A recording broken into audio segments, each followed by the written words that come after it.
Hello friends, welcome to agricultures point. मैं अखिलेश कुमार गुप्ता आप लोग के सामने फिर से हाजिर हूँ एग्रीकल्चर से रिलेटेड एक बहुत ही इंपॉर्टेंट वीडियो लेके। उससे पहले जिन फ्रेंड्स ने अभी तक चैनल सब्सक्राइब नहीं किया है, प्लीज़ वो लोग सब्सक्राइब कर लें ताकि आगे भी उनको वीडियोज़ के अपडेट्स और वीडियोज़ मिलते रहें। चलिए देखते हैं इस वीडियो में क्या है। मैं इस वीडियो में प्लांट ब्रीडिंग के कुछ क्वेश्चंस लेके आया हूँ जो बहुत ही इंपॉर्टेंट हो सकते हैं। एमसीक्यू क्वेश्चन है, मल्टीपल चॉइस क्वेश्चन। चलिए देखते हैं। सबसे पहला क्वेश्चन है, golden rice is rich in. तो हम लोग जानते हैं गोल्डन राइस एक ट्रांसजेनिक प्लांट है जो कि बायोटेक्नोलॉजी का यूज करके बनाया गया था। तो ये इसमें किस चीज़ की अधिकता होती है? तो मोस्टली पीपल जानते हैं गोल्डन राइस विटामिन ए में रिच होता है, लेकिन उसके साथ बीटा कैरोटीन जो होता है वो भी उसमें अधिक मात्रा में पाया जाता है। तो इसका आंसर होगा बीटा कैरोटीन। अगर आपको ऐसा ऑप्शन नहीं मिलता है तो घबराने की ज़रूरत नहीं है कि विटामिन ए नहीं है, तो इसका ऑप्शन क्या होगा? इसका आंसर है बीटा कैरोटीन। नेक्स्ट देखते हैं, for correcting of defect in A popular variety the most commonly used breathing method is. इसमें जो एक पॉपुलर वेराइटी अगर किसी लोकेलिटी पे है तो उसमें अगर कोई भी एक डिफेक्ट है, एक या दो डिफेक्ट है, तो उसको करेक्ट करने के लिए कौन सा ब्रीडिंग मेथड का यूज किया जाएगा? तो हम लोग सभी जानते हैं कि किसी पॉपुलर वेराइटी में किसी एक एक या कुछ कैरेक्टर्स को ट्रांसफ़र करने के लिए बैक क्रॉस मेथड का यूज किया जाता है। तो इसका आंसर होगा बैक क्रॉस। नेक्स्ट देखते हैं, एंशियंट ब्रीडिंग वाज मेनली। जो एंशियंट मतलब प्राचीन ब्रीडिंग मेथड्स थी, जो प्राचीन ब्रीडिंग था प्लांट्स का, वो क्या था? Science, art, both, none. जैसे अभी मॉडर्न ब्रीडिंग क्या है, साइंस एंड आर्ट बोथ है, लेकिन जो एंशियंट ब्रीडिंग थी वो मेनली आर्ट थी। उस समय साइंस का इन्वॉल्वमेंट नहीं हुआ था ब्रीडिंग में। जैसे कि डोमेस्टिकेशन करना, सिलेक्शन करना, ये सिर्फ आर्ट था कि किस प्रकार से अपन बेटर प्लांट्स को सिलेक्ट करेंगे, आर्ट में आता है, इसमें कोई भी साइंस नहीं था। नेक्स्ट क्वेश्चन है, science of changing and improving the heredity of plants is known as. इसे सीधा सा डेफिनेशन है, the science of changing and improving the heredity of plants is known as plant breeding. ये plant breeding की simple सी definition है। Next question देखते हैं, which of the following plant is polyembryonic. अब ये इंपॉर्टेंट क्वेश्चन है, कई एग्जाम्स में आ चुका है कि पॉलीम्ब्रानिक प्लांट कौन कौन से हैं। तो इन मैंगो, सिट्रस और जामुन, ये तीनों ही पॉलीम्ब्रानिक प्लांट्स हैं, जिसका आंसर होगा ऑल। नेक्स्ट क्वेश्चन देखते हैं, cytoplasmic male sterility is best suited for hybrid seed production is of, sorry, for hybrid seed production of. जो साइटोप्लाज्मिक मेल स्टेरिलिटी होता है, इसमें जो क्रॉसिंग के बाद जो सीड बनता है वो पूरी तरह से फर्टाइल, 100% फर्टाइल सीड बनता है। तो जो हम लोग का प्लांट होगा वो नेक्स्ट जनरेशन में हम उसको सीड प्रोडक्शन के लिए यूज नहीं कर सकते। तो इससे मतलब ये निकलता है कि जो साइटोप्लाज्मिक मेल स्टेरिलिटी होगा वो वेजिटेटिव प्रोपेगेटेड क्रॉप्स के लिए बेस्ट सूटेड होगा, जिससे अपने को नेक्स्ट जनरेशन में सीड से कोई मतलब नहीं है। उन क्रॉप्स के लिए साइटोप्लाज्मिक मेल स्टेरिलिटी का हाइब्रिड सीड प्रोडक्शन के लिए यूज किया जाता है। तो cytoplasmic male sterility vegetative propagated crop के हाइब्रिड सीड प्रोडक्शन के लिए यूज होता है। नेक्स्ट क्वेश्चन देखते हैं, the main reason for carrot as a cross pollinated crop. जो कैरेट होता है वो क्रॉस पॉलिनेटेड क्रॉप है, तो उसका रीजन क्या है?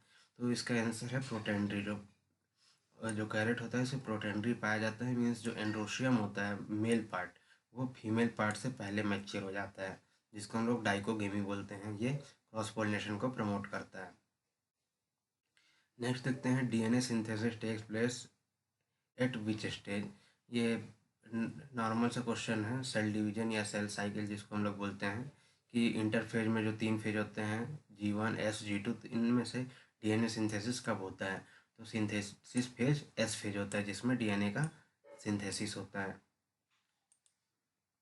नेक्स्ट क्वेश्चन देखते हैं, the reason for GMS is. जो जीएमएस होता है जेनेटिक मेल स्टेरिलिटी होता है, उसका कारण क्या है? Single dominant gene, single pseudo dominant gene, single recessive gene, all of the above. तो इसका आंसर है सिंगल रेसेसिव जीन। जो जेनेटिक मेल स्टेरिलिटी का reason single recessive gene. Next देखते हैं, the character of pure line selected variety. जो pure line selected variety है उसमें कौन सा कैरेक्टर होगा, मीन्स उस पॉपुलेशन में कौन सा कैरेक्टर पाया जाएगा इन चारों में? प्योर लाइन सेलेक्टेड वेराइटी, एक इम्पॉर्टेंट बात यह है कि ये सिर्फ सेल्फ पॉलिनेटेड क्रॉप्स में होती है। तो जो सेल्फ पॉलिनेटेड क्रॉप्स की जितने भी कैरेक्टर्स होंगे या जो भी उसके फीचर्स होंगे, वही प्योर लाइन सिलेक्टेड वेराइटीज में आएंगे। तो जब सेल्फ पॉलिनेटेड क्रॉप्स है मीन्स तो सिंपल सी चीज़ है कि वो होमोजाइगस होगा, और प्योर लाइन सिलेक्टेड है मीन्स उसमें कोई भी दूसरा स्पीसीज या क्रॉप नहीं होगा। तो दोनों क्या, वो दोनों होमो होंगे, मीन्स होमोजाइगस और होमोजेनियस। तो इसका आंसर होगा ये होमोजाइगस और होमोजीनियस जो प्योर लाइन सिलेक्टेड वैरायटी है, क्योंकि सेल्फ पॉलिनेटेड क्रॉप्स में होता है तो होमोजाइगोसिटी होगी, और प्योर लाइन सिलेक्शन है इसलिए होमोजीनिटी होगी। तो इसका आंसर है इसका आंसर है फर्स्ट नंबर, जो जिसमें दोनों होमो होंगे, होमोजाइगस और होमोजीनियस।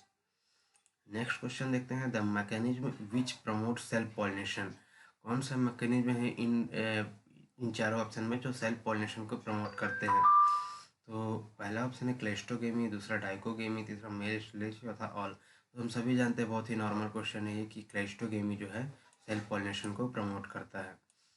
ये दोनों क्रॉस पॉलिनेशन को प्रमोट करते हैं, डाइकोगेमी और मेरिस्टेलिटी। नेक्स्ट देखते हैं डॉक्टर पुष्कर नाथ वाज।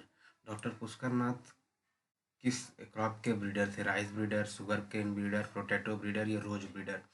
तो सभी को जानते हैं इसमें कि ये जो पुष्कर नाथ थे वो पोटैटो ब्रीडर थे, जिन्होंने टीपीएस का खोज किया था। Triticale was formed by. अब ट्रिटिकेल हम लोग सभी जानते हैं कि ये एकमात्र मैन मेड सीरियल है जो अभी बनाया गया है, मीन्स आर्टिफिशियल हाइब्रिड है, आर्टिफिशियल क्रॉप है, सॉरी आर्टिफिशियल प्लांट जो मैन मेड बनाया गया ट्रिटिकेल व्हीट और राई के क्रॉस से। इसको किसने बनाया था, किस साइंटिस्ट ने इसको बनाया था। तो इसका आंसर है रिमपाओ जो साइंटिस्ट थे उन्होंने ट्रिटिकेल को बनाया था व्हीट और राई का क्रॉस करा के।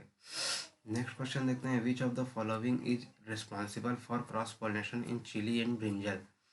जो चिली और ब्रिंजल है उसमें क्रॉस पॉलिनेशन के लिए कौन सा फैक्टर रिस्पॉन्सिबल है। मेल स्टेरिलिटी, प्रोटेंड्री, डाइकोगेमी और सेल्फ इनकॉम्पेटिबिलिटी। अब देखिए फ्रेंड्स, ये क्वेश्चन बहुत ही इंपॉर्टेंट है और बहुत इसे घुमावदार है। जैसे कि जो डाइकोगेमी होता है उसके अंदर दोनों आते हैं, प्रोटेंड्री और प्रोटोगाइनी। तो इसका जो आंसर है वो प्रोटोगाइनी अगर होता है वो भी आंसर सही होता है, क्योंकि दोनों में प्रोटोगाइनी पाया जाता है, चिली और ब्रिंजल में। लेकिन इसमें प्रोटोगाइनी नहीं है तो इसका आंसर होगा डाइकोगेमी, क्योंकि उसके अंदर दोनों आते हैं, प्रोटेंड्री और प्रोटोगाइनी। लेकिन यहाँ पे प्रोटोगाइनी ऑप्शन नहीं हो तो इसका आंसर होगा डाइकोगेमी। नेक्स्ट क्वेश्चन देखते हैं, the plant which are unable to produce functional pollen and fertilize the female part is known as. Plant जो फंक्शनल पॉलन या जिसका मेल पार्ट फंक्शनल नहीं होता और फीमेल पार्ट को फर्टिलाइज करने में एबल नहीं होता, उसको क्या बोलते हैं। तो उस ऑप्शन देखते हैं, self incompatible, self pollinated, male sterile and male fertile. तो ये सिंपल सा डेफिनेशन है मेल स्टेराइल प्लांट का, इसका आंसर होगा मेल स्टेराइल। कुछ पेपर्स में नॉर्मल डेफिनेशंस भी आते हैं, तो इस हिसाब से क्वेश्चन इंपॉर्टेंट है कि जो अब यहाँ पे मेल स्टेरिलिटी का क्वेश्चन है पूछ के मेल स्टेराइल प्लांट का क्वेश्चन पूछा गया कि जो प्लांट होता है वो एक तरह से इस तरह से भी घुमाया जा सकता है क्वेश्चन को। नेक्स्ट क्वेश्चन देखते हैं, which of the following is female reproductive part. बहुत ही सिंपल सा क्वेश्चन है, जो फीमेल रिप्रोडक्टिव पार्ट है कौन सा है, स्टामेन, पिस्टल, बोथ या नन। तो जो पिस्टल होता है वो फीमेल रिप्रोडक्टिव पार्ट होता है, जिसमें स्टिग्मा, स्टाइल, ओवरी, ओव्यूल सभी कुछ इंक्लूड होते हैं, इसको बोला जाता है पिस्टिल। इनमें चारों पार्ट इंक्लूड होते हैं तो ये टोटल मिलकर बनता है female reproductive part. Next question देखते हैं, चलिए। नेक्स्ट क्वेश्चन है, which of the following is true about self pollination. जो सेल्फ पॉलिनेशन उसके बारे में कौन सी स्टेटमेंट ट्रू है। Increases homozygosity, decreases homozygosity, increases heterozygosity या do not have any effect. तो जो सेल्फ पॉलिनेशन है वो सेल्फ पॉलिनेशन मीन्स एक ही क्रॉप के जो जाइगोट होंगे वो जनरेशन बाय जनरेशन आते जाएंगे, तो होमोजाइगोसिटी इंड्यूज होती है। यही प्योर लाइन में भी आती मीन्स जितने भी सेल्फ पॉलिनेशन है वो होमोजाइगोसिटी को प्रमोट करता है, तो इसका आंसर होगा इंक्रीजेस होमोजाइगोसिटी। नेक्स्ट क्वेश्चन देखते हैं, which of the following is not the method of asexual propagation. अभी क्वेश्चन बहुत ही ध्यान से पढ़ने की चीज़ है कि विच of the following is not the method of asexual propagation. लोग जानते हैं एसेक्सुअल प्रोपगेशन में वेजिटेटिव प्रोपगेशन और एपोमिक्सिस दोनों आता है। फिर वेजिटेटिव में दो और आते हैं, एक नेचुरल वेजिटेटिव प्रोपगेशन है, आर्टिफिशियल। आर्टिफिशियल में ग्राफ्टिंग, बडिंग ये सब आते हैं। नेचुरल में जितने भी नेचुरल प्रोविजंस होते हैं जैसे अंडरग्राउंड स्टेम, बल्ब, बिल्स, ये सभी आते हैं नेचुरल में। तो इसमें पूछा गया है not the method of asexual propagation, तो इसका आंसर होगा नन ऑफ द अबव, क्योंकि ये भी वेजिटेटिव एसेक्सुअल प्रोपगेशन का मेथड है, ये भी, और बोथ लिखा है मीन्स ये दोनों है। तो जो लास्ट ऑप्शन है वो इस क्वेश्चन का आंसर होगा कि which is not the method of asexual propagation. तो ये क्वेश्चन ध्यान से पढ़ने लायक था। नेक्स्ट क्वेश्चन देखते हैं, the line developed from continuous selfing of cross pollinated species. अब ये भी एक सिंपल सा डेफिनेशन है इन चारों ऑप्शंस में से किसी एक का, प्योर लाइन का, इनब्रीड का, स्ट्रेन का, सिंथेटिक वैरायटी का। तो एक बार फिर से क्वेश्चन पढ़ते हैं, line developed from the continuous selfing of cross pollinated crop. जो क्रॉस पोलिनेटेड स्पीसीज है उनके कंटिन्यूअस सेल्फिंग से क्या बनता है, जो लाइन डेवलप होते हैं उसको क्या बोलते हैं, उसको बोलते हैं इनब्रीड। और यही अगर सेल्फ पोलिनेटेड क्रॉप की कंटिन्यूअस सेल्फिंग होती है तो उसको बोलते हैं प्योर लाइन। लेकिन यहाँ पे पूछा गया है क्रॉस पोलिनेटेड क्रॉप, तो इसको बोलते हैं इनब्रीड। नेक्स्ट क्वेश्चन देखते हैं, सीडलेस वाटरमेलन इज। अब जो सीडलेस वाटरमेलन है, वाटरमेलन मेनली सीड होता है वाटरमेलन में, लेकिन जो सीडलेस वाटरमेलन डेवलप किया गया है वो क्या होता है, डिप्लॉयड, ट्रिप्लॉयड, टेट्राप्लॉयड, ट्रिप्लॉयड या पेंटाप्लॉयड।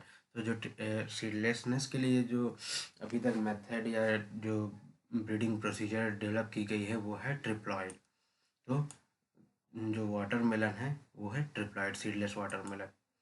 नेक्स्ट क्वेश्चन देखते हैं, in apomixis the progeny closely resembles, means जो एपोमिक्सिस से जो प्रोजनी बनती है वो किसके समान दिखती है अपने पेरेंट्स में, male parent, female parent, both या नन। तो ये थोड़ा सा एक दिमाग लगाने वाला क्वेश्चन है, इसमें ज़्यादा कुछ है नहीं। कि जो एपोमिक्सिस होता है उसमें क्या बनता है, सीड बनता है। तो सीड किससे बनेगा, फीमेल पार्ट से बनेगा। और हम जानते हैं जो सीड बनता है विदाउट फर्टिलाइजेशन बनता है, मीन्स उसमें फर्टिलाइजेशन नहीं होता, तो मेल कैरेक्टर तो आ ही नहीं सकता। इसलिए जो प्रोजनी है वो रिसेंबल करेगा किससे, फीमेल पेरेंट्स से। नेक्स्ट क्वेश्चन देखते हैं, सीडलेसनेस इन बनाना इज ड्यू टू। बहुत ही फेमस क्वेश्चन है, सीडलेसनेस इन बनाना, सभी को इसका आंसर पता होगा। वेजिटेटिव पार्थेनोकार्पी के कारण जो बनाना में होता है वो सीडलेसनेस होता है। नेक्स्ट क्वेश्चन देखते हैं, development of embryo from egg cell without fertilization. अब ये देखिए, ये भी एपोमिक्सिस का एक टाइप है। अगर यहाँ पे एग सेल को स्पेसिफाई नहीं किया होता तो ये सिंपल से डेफिनेशन होता एपोमिक्सिस का, लेकिन यहाँ पे स्पेसिफाई किया गया है कि किस पार्ट से सीड का एम्ब्रियो का डेवलपमेंट हो रहा है, development of embryo from egg cell. तो ये डेफिनेशन है किसकी, पार्थेनोजेनेसिस की। जो पार्थेनोजेनेसिस है उसका डेफिनेशन है development of embryo from egg cell without fertilization. यहाँ पे ध्यान देने वाली बात ये थी कि इसमें स्पेसिफाई किया गया है किस पार्ट से एम्ब्रियो का डेवलपमेंट हो रहा है। नेक्स्ट क्वेश्चन देखते हैं, a male sterile line which is used as a female parent in hybrid seed production program represents.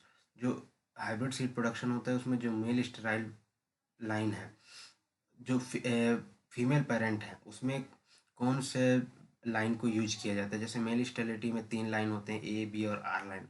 तो जो हाइब्रिड सीड प्रोडक्शन में जो फीमेल पेरेंट है उसके लिए कौन किस लाइन को यूज किया जाता है, तो वो लाइन को यूज किया जाता है ए लाइन को। जो ए लाइन होता है वो मेल स्टेराइल लाइन होता है, बी मेल फर्टाइल होता है, आर रिस्टोरर लाइन होता है। तो जो ए लाइन होता है मेल स्टेराइल लाइन, इसको फीमेल पेरेंट के रूप में यूज किया जाता है। लास्ट क्वेश्चन देखते हैं इस वीडियो का, विच of the following method is used for population improvement.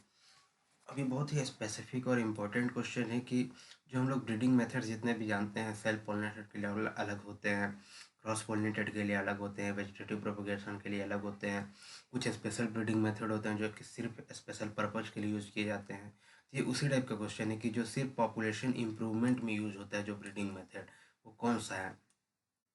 तो प्योर लाइन मेथ सिलेक्शन, मास सिलेक्शन और क्लोनल सिलेक्शन, ये तीनों जनरल मेथड है, तीनों जनरली यूज होते हैं वैरायटी डेवलपमेंट के लिए, और बाकी भी प्रोसीजर में यूज होते हैं जनरल मेथड। लेकिन जो रिकरेंट सिलेक्शन है, इसका आंसर ये कि रिकरेंट सिलेक्शन पॉपुलेशन इंप्रूवमेंट के लिए यूज होता है।